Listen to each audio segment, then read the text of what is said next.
திண்டுக்கல்லில் திமுக சார்பாக தொகுதி மறுவரையறை மசோதாவை திரும்ப பெற வலியுறுத்தி ஆர்ப்பாட்டம்.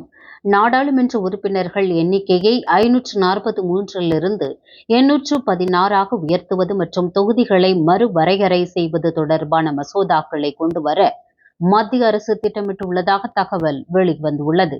இதற்கு தமிழகத்தில் திமுக முதல் பல்வேறு கட்சிகளும் தங்களது எதிர்ப்புகளை பதிவு செய்து வருகின்றனர்.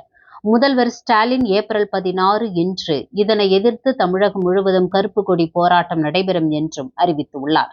அதனைத் தொடர்ந்து திண்டுக்கல்லில் திமுக அலுவலகம் முன்பு அமைச்சர் ஐ. பெரியசாமி தலைமையில் கருப்பு கொடி போராட்டம் நடைபெற்றது.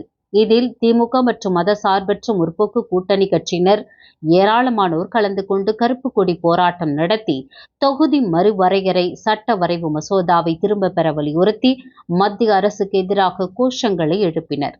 நியூஸ் 21 செய்திகளுக்காக செய்தியாளர் பி.எஸ். பக்ருதீன்.